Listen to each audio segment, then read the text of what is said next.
Hello, আসসালামু আলাইকুম। কেমন আছো সবাই? আমাদের আজকের ক্লাসের বিষয় হচ্ছে একাদশ শ্রেণীর এবং দ্বাদশ শ্রেণীর হিসাব বিজ্ঞান প্রথম পত্রের অষ্টম অধ্যায়ের। তোমরা নিশ্চয়ই এর আগে দেখেছো যে এর আগে আমরা দুইটা ক্লাস নিয়েছি, লেকচার 1 এবং লেকচার 2। আজকে আমরা লেকচার 3 নিয়ে আলোচনা করব। লেকচার 3-তে আমাদের যে বিষয়গুলো আলোচনার বিষয় থাকবে, ইতিপূর্বে আমরা আলোচনা করেছি সরলরৈখিক পদ্ধতি নিয়ে। সরলরৈখিক পদ্ধতিতে অবশ্যই ধার্য করার ক্ষেত্রে আমরা বারবার একটা কথা বলি যে এখানে আমাদের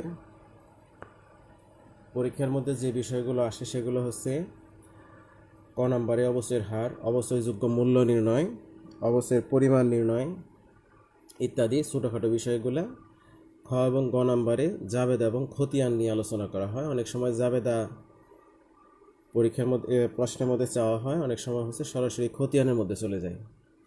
তো আমাদের জাবেদা নিয়ে কথা বলছিলাম যে নর্মালি আমাদের প্রতি বছর 3টা জাবেদা হয়। 3টা জাবেদার মধ্যে প্রথম বছর যে মেশিন ক্রয় করি অথবা যন্ত্রপাতি ক্রয় করি অথবা আসবাবপত্র ক্রয় করি তার জন্য একটা জাবেদা হয়, অবশ্যের জন্য একটা জাবেদা হয়, এবং থার্ড যে জাবেদাটা হয় সেটা আয় সারাংশের জন্য অথবা আয় বিবরণের জন্য।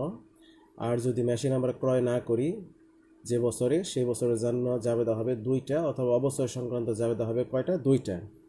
আমাদের আজকের পদ্ধতির নাম যেহেতু ক্রমহ্রাসমান জের পদ্ধতি, সেই ক্রমহ্রাসমান জের পদ্ধতিতে আমাদের এই 3টা জাবেদা নিয়ে আলোচনা করা হবে।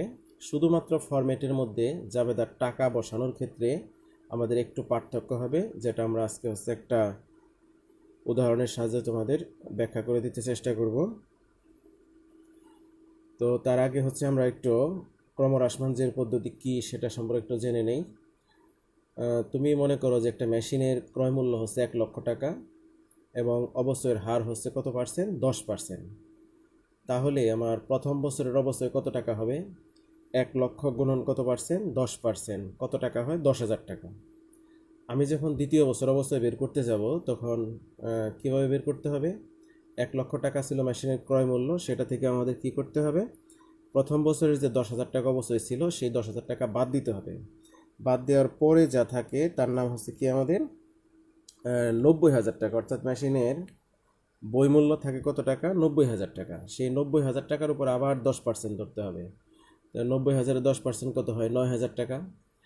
আমি যখন তৃতীয় বছরের অবস্থায় বের করতে যাব তখন 90,000 থেকে 9,000 টাকা বাদ দিতে হবে, 81,000 টাকা থাকবে। তার উপরে আমাদের কত পার্সেন্ট ধরতে হবে? 10% ধরতে হবে। নিশ্চয়ই আমরা বুঝতে পারছি যে ক্রমহ্রাসমান মানে ক্রমান্বয়ে হ্রাস পাওয়া। অর্থাৎ প্রথম বছর অবস্থায় বাদ দেওয়ার পরে যা থাকবে সেটার উপর দ্বিতীয় বছরের অবস্থায় ধরতে হবে। দ্বিতীয় বছরের বইমূল্য থেকে দ্বিতীয় বছরের অবস্থায় বাদ দেওয়ার পরে যা থাকবে তার উপরে তৃতীয় বছরের অবস্থায় ধরতে হবে। এইভাবে আমাদের ক্রমান্বয়ে করতে হবে।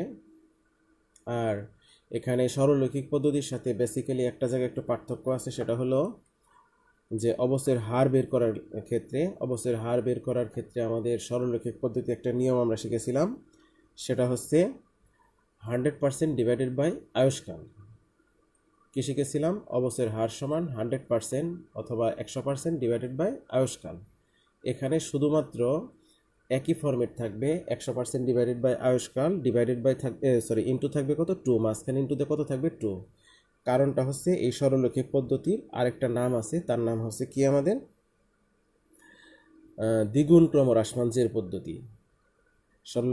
ক্রমহ্রাসমান জের পদ্ধতির আরেকটা নাম আছে, সেটা কি? দ্বিগুণ ক্রমহ্রাসমান জের পদ্ধতি। অর্থাৎ সরলরৈখিকে যেভাবে অবস্থার হারটা বের করেছি 100% ডিভাইডেড বাই আয়ুষ্কাল, শুধুমাত্র এটাকে কি করতে হবে? 2 দ্বারা গুণ করতে হবে। তাহলে অবশ্যই হারটা কি হয়ে যাবে? বের হয়ে যাবে। আর মোটামুটি আমাদের বেসিক অন্য অন্য জিনিসগুলো যা আছে সব ঠিকই থাকবে।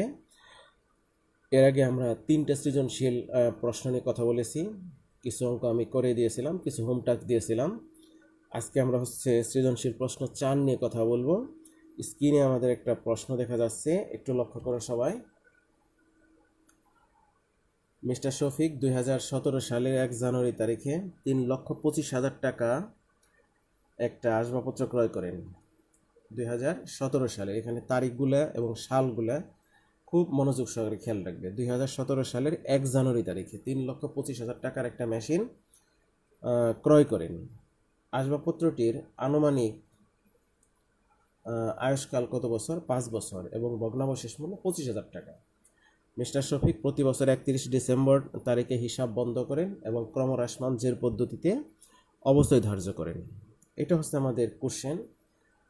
সরলরৈখিক পদ্ধতি সেম কোশ্চেন আমরা যদি পাই তাহলে আমরা যদি যে পদ্ধতি বলা থাকবে সেই পদ্ধতি করতে থাকব। যেহেতু এটা ক্রমহ্রাসমান জের পদ্ধতি, প্রশ্নটা নিশ্চয়ই তোমরা এখন বুঝতে পারছো যে কী দেওয়া আছে। একটা মেশিনের ক্রয় মূল্য দেওয়া আছে কত টাকা? 3,25,000 টাকা। আয়ুষ্কাল কত বছর? 5 বছর। ভগ্নাবশেষ মূল্য দেওয়া আছে 25,000 টাকা। আর হিসাব বছর শেষ হয় 31 ডিসেম্বর। এটা নর্মালি আমাদের 31 ডিসেম্বরই শেষ হয় এবং পদ্ধতি বলা আছে ক্রমহ্রাসমান জের পদ্ধতিতে অবশ্যই ধার্য করা। খুব সহজ একটা সৃজনশীল প্রশ্ন এবং এই প্রশ্নটা হচ্ছে লেটেস্ট একটা কোশ্চেন। 2020 সালে কোনো একটা বোর্ডে তোমরা লক্ষ্য করে দেখবে যে এই কোশ্চেনটা আমাদের সেট আপ হয়েছিল। তো আমাদের সবসময় প্রশ্নের যে পরীক্ষার মধ্যে চিন্তা করতে হবে যে প্রশ্নগুলো হচ্ছে আমাদের সমসাময়িক সময়ে যে প্রশ্নগুলো নিয়ে আলোচনা করা হয়, যা আসে আমাদের সামনের বছর হয়তো আমরা ধরে নিতে পারি যে প্রশ্নের প্যাটার্নটা সেমই হবে। তোমরা যারা একটু প্রশ্নটা কাটাকাটি করো তোমরা নিশ্চয়ই দেখতে পাবা যে 2019 সালে যে টাইপের কোশ্চেন হয়েছে 20 সালে দেখবা যে সেম কোনো বোর্ডে শুধুমাত্র বোর্ড চেঞ্জ করে নিয়মের ঠিক রেখে ওই কোশ্চেনটা অন্য একটা বোর্ডে সেট আপ হয়ে গেছে। এই কারণে তোমরা সবসময় বোর্ড কোশ্চেনের প্রতি খুব জোর দেবে এবং বোর্ড কোশ্চেনের মধ্যে যেগুলো লেটেস্ট কোশ্চেন, অর্থাৎ তোমরা 20 সালের পরীক্ষার্থীদের মধ্যে কী করতে হবে? 19, 18, 17 যে রিসেন্টগুলো কোশ্চেনগুলো এসেছে সেগুলোর দিকে আমাদের কী রাখতে হবে? একটু খেয়াল রাখতে হবে। তো যাই হোক, সৃজনশীল প্রশ্ন ছিল এটা। আমরা একটু দেখি কী চাইছে। প্রথম 2 বছরের অবশ্যই তালিকা দেখাও। যে বিষয়টা নিয়ে আমরা এর আগে আলোচনা করিনি, অবশ্যই তালিকা তোমাদের ক্রমহ্রাসমান জের পদ্ধতিতে প্রায়ই আসে আমাদের। তারপরেরটা বলছে হচ্ছে প্রথম 2 বছরের জাবেদা দাখিলা দাও। ব্র্যাকেটে লেখা আছে ব্যাখ্যার প্রয়োজন নেই। যদি বলা থাকে ব্যাখ্যার প্রয়োজন নেই তাহলে ব্যাখ্যা দেওয়ার দরকার নেই, আর যদি কোনো কিছু লেখা না থাকে সেক্ষেত্রে তোমরা ব্যাখ্যাটা দিয়ে দিবে। থার্ড অপশন অর্থাৎ গ নাম্বার বলছে প্রথম 2 বছরের অবশ্যই খরচ হিসাব এবং আসবাবপত্র হিসাব তৈরি করো। অর্থাৎ যে কোনো হিসাব মানে হচ্ছে আমরা বুঝি যে এটা খতিয়ান তৈরি করতে হবে। তো 3টা কোশ্চেন চাইছে আমাদের। একটা হচ্ছে প্রথম 2 বছরের অবশ্যই তালিকা তৈরি করো, অবশ্যই তালিকা দেখাও। এটা হচ্ছে একটু নতুন কোশ্চেন। প্রথম 2 বছরের জাবেদা দাখিলা দেখাও। আর থার্ড যে কোশ্চেনটা চাইছে সেটা আমরা জাবেদার সাহায্যে করতে পারি। প্রথম 2 বছরের হচ্ছে অবশ্যই খরচ হিসাব এবং আসবাবপত্র হিসাব তৈরি করো। এই 3টা হচ্ছে আমাদের মোটামুটি কোশ্চেনের ধরন। তো আমরা আজকে প্রথমে নতুন একটা জিনিস শিখবো, সেটা হচ্ছে কি অবশ্যই তালিকা। তোমরা স্ক্রিনে একটা তালিকা দেখতে পাচ্ছ যে প্রথম 2 বছরের অবশ্যই তালিকা। প্রথম 2 বছর মানে আমাদের প্রশ্ন অঙ্কটা শুরু হয়েছিল, মেশিন ক্রয় করছিল কত সালে? 2017 সালে। আমরা নিশ্চয়ই এটা সৃজনশীলে দেখেছি কত সালে শুরু করেছিল? 2017 সালে। তো এই হেডলাইনগুলো হচ্ছে অবশ্যই তালিকার জন্য আমাদের লিখে দিতে হবে কি বছর, প্রারম্ভিক মূল্য, অবশ্যের হার, বার্ষিক অবস্থা, পুঞ্জীভূত অবস্থা, সমাপনী মূল্য। এই বিষয়গুলো হচ্ছে আমাদের ফরম্যাট, ছকের ফরম্যাট। যেহেতু একটা তালিকা, এই তালিকার এই ফরম্যাটগুলো আমাদের একটু মনে রাখতে হবে, বারবার লিখলে আমাদের এটা ইনশাল্লাহ মনে থাকবে। তো প্রথম আমাদের অঙ্কটা শুরু হয়েছিল 2017 সাল থেকে। 2017 সালে আমাদের মেশিনটার প্রারম্ভিক মূল্য কত টাকা ছিল? 3,25,000 টাকা। আমাদের যারা প্রশ্নটা করেছি নিশ্চয় সৃজনশীলের মধ্যে উল্লেখ ছিল কত টাকা? 3,25,000 টাকা ছিল মেশিনের মূল্য। এই ঘরটা হচ্ছে অবশ্যের হার। 40% কোথা থেকে আসলো? সেখানে আমাদের প্রশ্নটা আমি বলেছিলাম অবশ্যের হার বের করার ফর্মুলাটা কী ছিল? 100% ডিভাইডেড বাই আয়ুষ্কাল ইন্টু 2। তো 100% মেশিনের আয়ুষ্কাল ছিল কত? 5 বছর। 100%কে যদি আমি 5 দিয়ে ভাগ দিই তাহলে কত পার্সেন্ট হয়? 20%। তাকে 2 দিয়ে গুণ দিলে কত হবে? 40%। ফরম্যাটটা আবার বলতেছি, 100% ডিভাইডেড বাই আয়ুষ্কাল। আমার 100% তো 100%ই। আয়ুষ্কাল কত ছিল? 5 বছর। তাকে যদি আমরা 2 দিয়ে গুণ দিই তাহলে ভাগ ফলটা এখানে 20%, 2 দিয়ে গুণ দিলে কত পার্সেন্ট হয়? 40%। অর্থাৎ অবস্থার হারটা কত পার্সেন্ট হবে? 40% হবে। 17 সালে 40%, 18 সালে কত হবে? 40% হবে। তো বার্ষিক অবস্থায় কীভাবে বের করছে? এই যে 3,25,000 টাকা আছে, এর 40% করলে কত হয়? 1,30,000 টাকা হয়। আবার লক্ষ্য করো, তোমাদের যাদের কাছে ক্যালকুলেটর আছে একটু খেয়াল করো। 3,25,000 টাকা ছিল কি মেশিনের প্রারম্ভিক মূল্য, এর 40% অবশ্যই। তাহলে বার্ষিক অবস্থায় কত হবে? 3,25,000 গুণন কত পার্সেন্ট? 40%। তাহলে কত হলো? 1,30,000। পুঞ্জীভূত অবস্থায় প্রথম বছরে যা অবস্থা হয় সেটাই হচ্ছে পুঞ্জীভূত অবস্থা 1,30,000 টাকা। এরপরে আসা হচ্ছে সমাপনী মূল্য। সমাপনী মূল্য কীভাবে নির্ণয় করছে? আমার মেশিনের প্রারম্ভিক মূল্য ছিল কত? 3,25,000 টাকা। কত টাকা ছিল? 3,25,000 টাকা ছিল কি মেশিনের ক্রয় মূল্য। তো মেশিনের ক্রয় মূল্য যদি 3,25,000 টাকা হয়, প্রথম বছর অবস্থা হয়েছে কত? 1,30,000 টাকা। তোমরা 3,25,000 টাকা থেকে 1,30,000 টাকা মাইনাস করে দাও, দেখো যে 1,95,000 টাকা আসবে। তাহলে ফর্মেটটা কী দাঁড়ালো? মেশিনের প্রারম্ভিক মূল্যকে অবশ্যের হার দিয়ে গুণ দিতে হবে। গুণ দিলে হবে কি? বার্ষিক অবস্থায়। বার্ষিক অবস্থায় প্রথম বছরে ছিল কত? বের হয়েছে কত? 1,30,000 টাকা। আমাদের পুঞ্জীভূত অবস্থায় কী হবে? 1,30,000 টাকাই হবে। আর সমাপনী মূল্য বের করার ফর্মেটটা হচ্ছে কি? এই প্রারম্ভিক মূল্য থেকে বার্ষিক যে অবশ্যইটা হচ্ছে, অর্থাৎ 1,30,000 টাকা হচ্ছে, সেটা বাদ দিতে হবে। অর্থাৎ কত হলো? 1,95,000 টাকা হলো। এরপরে আমার 17 সালের যেটা সমাপনী মূল্য, একটু খেয়াল করো। 17 সালের সমাপনী মূল্য 18 সালের কি হবে? প্রারম্ভিক মূল্য হবে। তো 2018 সালে প্রারম্ভিক মূল্য কত হয়েছে? আমার 1,95,000 টাকা। কোথা থেকে আসছে? এই যে আমাদের আগের বছর অর্থাৎ 2017 সালের 1,95,000 টাকা ছিল, সেই সমাপনী মূল্যটা 2018 সালে এসে প্রারম্ভিক মূল্য হয়েছে। সেম এখানে 40% অবশ্যই যেভাবে আমরা এর আগে বের করেছি। তাহলে 1,95,000কে 40% দিয়ে গুণ করো, তাহলে কত হয়? 78,000 টাকা। কী করতে হবে? 1,95,000 ইন্টু কত পার্সেন্ট? 40%। কত হয়? 78,000 টাকা। এখানে পুঞ্জীভূত অবস্থাটা কীভাবে বের করতে হবে? পুঞ্জীভূত অবস্থায় বের করার ক্ষেত্রে আমাদের এখানে আগের বছরের ছিল কত? 1,30,000 টাকা। পরের বছর আসলে কত? 78,000 টাকা। এই 1,30,000 টাকার সাথে কত যোগ করতে হবে? 78,000 টাকা যোগ করতে হবে। যোগ করলে কত হয়? 2,08,000 টাকা হয়।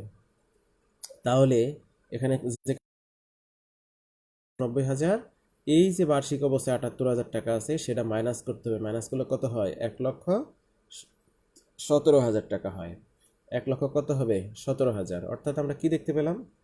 মেশিনের প্রারম্ভিক মূল্য থেকে বার্ষিক অবশ্যই যা আছে সেটা বাদ দিতে হবে। বাদ দেওয়ার পরে কি থাকবে?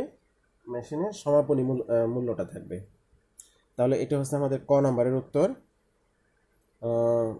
এরপরে যে জিনিসটা ছিল সেটা হচ্ছে আমাদের খ নাম্বার, জাবেদার ফর্মেট আমাদের আগের মতোই। কি ছিল?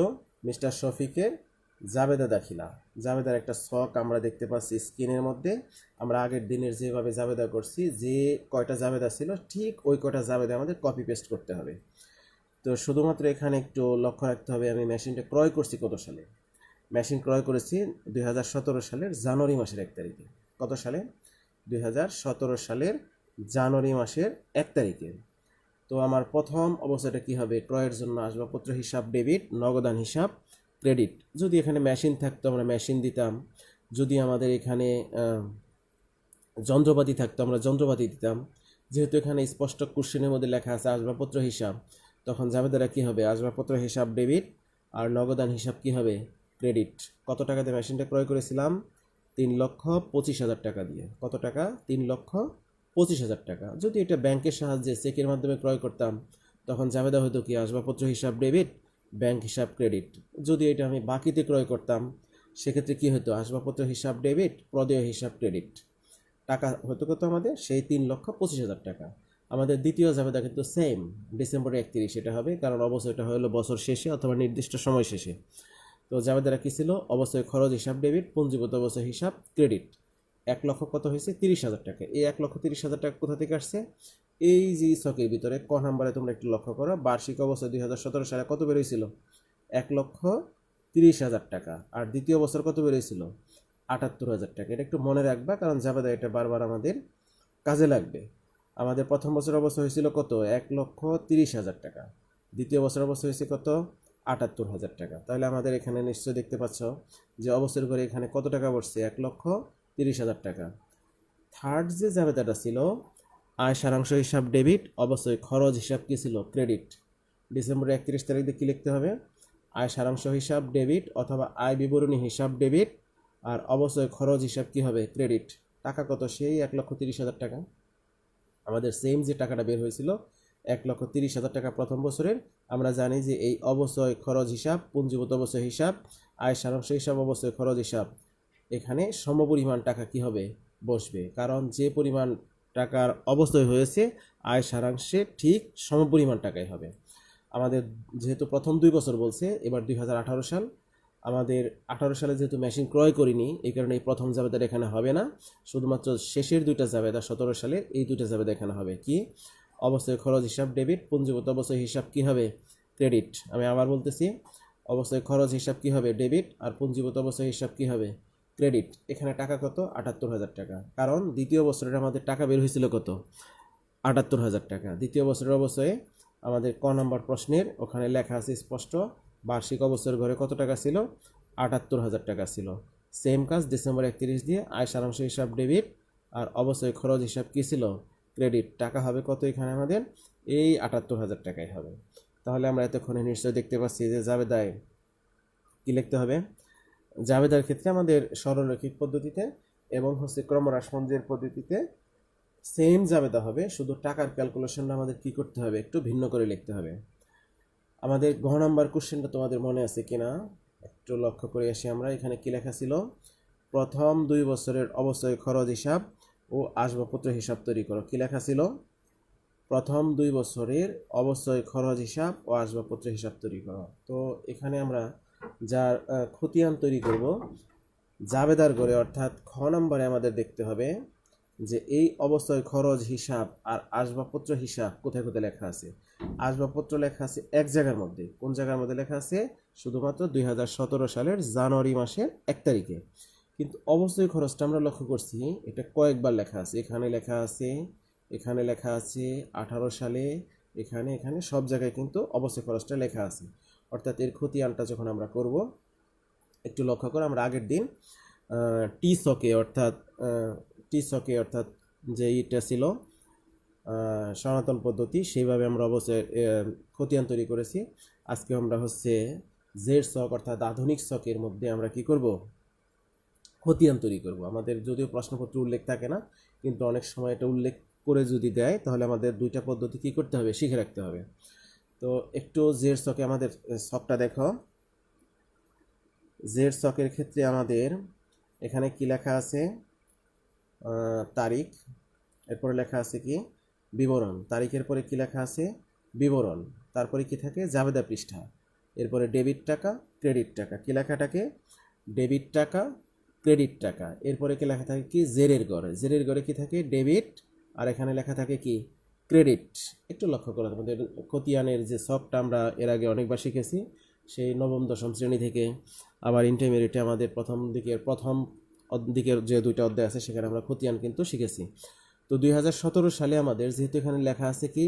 অবশ্যই খরচ হিসাব। অবশ্যই খরচ কিন্তু 2টা জায়গায় লেখা ছিল 2017 সালে, অর্থাৎ ডিসেম্বর 31 তারিখে 2 জায়গায় কি লেখা ছিল? আমাদের অবশ্যই খরচ লেখা ছিল। আমরা জানি যে খতিয়ান তৈরি করার সময় আমাদের বারবার একটু জাবেদার দিকে লক্ষ্য করতে হয়। জাবেদাটায় আমাদের কি ছিল? অবশ্যই খরচ হিসাব ডেবিট, পুঞ্জীভূত অবশ্যই হিসাব কি ছিল? ক্রেডিট। তাহলে আমরা খতিয়ানে লিখব কি? যেহেতু আমরা খতিয়ান করতেছি অবশ্যই খরচ হিসাবের, এখানে আমরা লিখব কি? পুঞ্জীভূত অবশ্যই হিসাব। কি লিখতে হবে? পুঞ্জীভূত অবশ্যই হিসাব। এখানে কি লেখা আছে? পুঞ্জীভূত অবশ্যই হিসাব। আমাদের যার খতিয়ান তৈরি করতেছি অর্থাৎ অবশ্যই খরচের জন্য, তার টাকাটা কোথায় ছিল? ডেবিট পাশে ছিল। জাবেদায় কোথায় ছিল? ডেবিট পাশে। এখানে কি বসছে? টাকাটা ডেবিটের ঘরেই বসবে। যেহেতু জাবেদায় ডেবিটের ঘরে বসছে, এখানে জেরের ঘরেও কি হবে? ডেবিটের ঘরেই হবে। এখানে ডেবিট, জেরের ঘরে কি হবে? ডেবিটই হবে। তারপরে যেটা ছিল আমাদের আয় সারাংশ হিসাব ডেবিট, অবশ্যই খরচ হিসাব কি ছিল? ক্রেডিট। এখানে যে কাজটা করতে হবে সেটা হলো আমার লিখতে হবে কি? আয় সারাংশ হিসাব, কারণ যার খতিয়ান তৈরি করতেছি অবশ্যই খরচ হিসাবে লিখতে হবে তার উল্টোটা। উল্টোটা কি? আয় সারাংশ হিসাব। যেহেতু অবশ্যই জাবেদা কোথায় ছিল? এখানে 1,30,000 টাকা, ওখানে ছিল ক্রেডিট পাশে। তো আমাদের খতিয়ানেও কোথায় বসবে? ক্রেডিটে। আমরা জানি চলমান জের ছকের সাহায্যে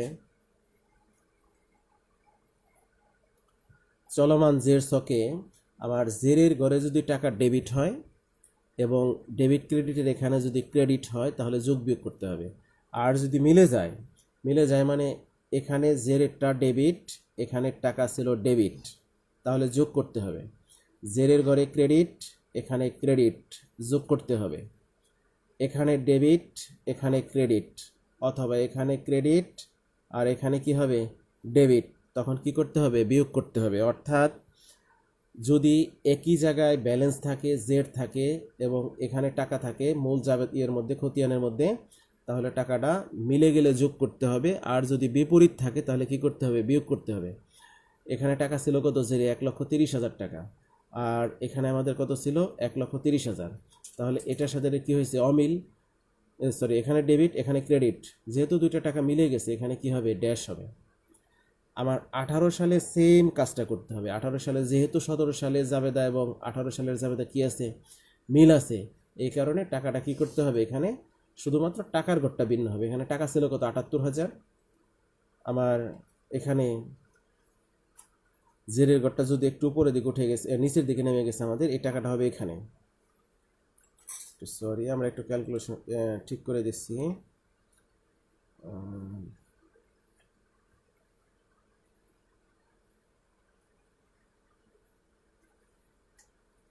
এখানে টাকাটা হবে ডেবিট এখানে হবে ক্রেডিট, ওকে। আর এই করে যেহেতু আমাদের ডেবিট ছিল 78,000 টাকা, ওকে ঠিক আছে। এখানে যেহেতু ছিল 78,000 টাকা, তখন এখানে 78,000 টাকা মিলে গেছে, তাহলে এখানে কি হবে আমাদের ড্যাশ চিহ্ন হবে। অর্থাৎ এই খতিয়ান নিয়ে আমাদের খুব বেশি কথা বলার দরকার নেই, কারণ আমরা এই খতিয়ান সম্পর্কে জাবেদার সাহায্যে নবম দশম শ্রেণী থেকে মোটামুটি আমরা সবাই এক্সপার্ট যারা কমার্স ব্যাকগ্রাউন্ডের স্টুডেন্ট। আমাদের দ্বিতীয় জাবেদার নিয়ে একটু কথা বলতে হবে আমাদের, সেটা ছিল আসবাবপত্র হিসাব। আসবাবপত্রের জাবেদা কিন্তু লক্ষ্য করেছে একটা জায়গায় আছে, কোন জায়গার মধ্যে আছে এক জায়গার মধ্যে আছে, সরি আসবাবপত্র কোথায় লেখা আছে, শুধুমাত্র আসবাবপত্র লেখা আছে কোথায় এখানে। আসবাবপত্র হিসাব ডেবিট, নগদান হিসাব কি ক্রেডিট, 3,00,000 কত 25,000 টাকা। এখানে লেখা আছে কত 3,25,000 টাকা, শুধু একটা জায়গায় কি লেখা আছে আমাদের আসবাবপত্র লেখা আছে। তাহলে আমরা প্রথম 2 বছরের খতিয়ান কীভাবে তৈরি করব, যেহেতু 2017 সালে আমি